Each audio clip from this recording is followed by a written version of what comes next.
mga highlights ng ating pong recently concluded third set. Again, Jovelyn Gonzaga picking up from where Royce Tubino left off. At Jovelyn Gonzaga, all Filipino, ika nga, buhat-buhat ko ang Iloilo. Ako nang bahala dyan. Pero, Signal led most of the way in that third set. Oo nga, totoo yan. Humabol lang itong RC Gola. Pero kombinasyon na ng mga scorers for RC.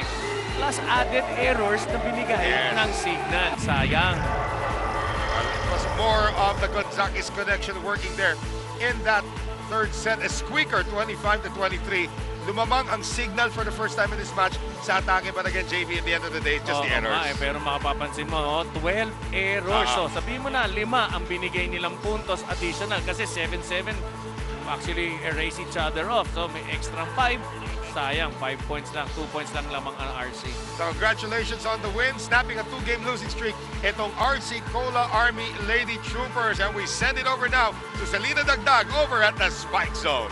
Yes, Noel and JV, I am so honored kasi kasama ko ngayon ang player of the game ng RC Cola, of course, si Joves Gonzaga. So Joves, we all know that you've been feeling under the weather ng mga nakaraang laro nyo. Ngayon pa lang umuubo-ubo pa si Joves dito tsaka sinisipon pa. So paano mo ginawa yun na napakaganda ng performance na pinakita mo kahit, you know, you were feeling kind of sick?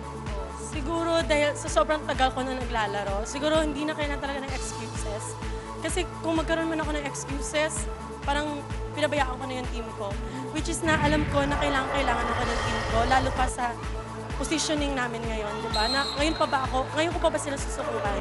So, nung every game, inisip ko talaga na I need to contribute. Kung ano man ang expectation nila saan. Pagkatapos na yung sakit, Wow naman. Kaya ng Talagang gamot. si Joves Gonzaga, iniidolo no? Kasi yun pala ang motto niya, no excuses. Naku, Joves, alam rin natin that you and your opponents today are both struggling to get better standings in this league. So, ini-expect mo ba na makukuha niyo to in just 3 sets? siguro nag-mind setting kami na kailangan natin pa makuha ng 3 sets. Since nung unang harapan namin is nakuha namin siya ng 3 sets. So siguro ayun naman na sumabay naman yung katawan namin sa utak namin and yun ang naging performance natin. Napakaganda.